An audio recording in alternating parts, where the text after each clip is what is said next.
Were you silent or were you silenced? I just want to make it clear to everybody, there is no subject that's off limits. Almost unsurvivable sounds like there was a breaking point.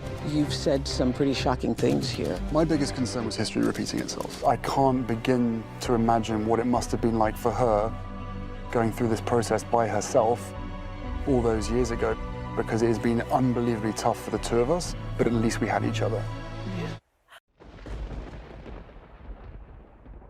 Were you silent or were you silenced? I just want to make it clear to everybody, there is no subject that's off limits. Almost unsurvivable sounds like there was a breaking point. You've said some pretty shocking things here. My biggest concern was history repeating itself. I can't begin to imagine what it must have been like for her going through this process by herself all those years ago,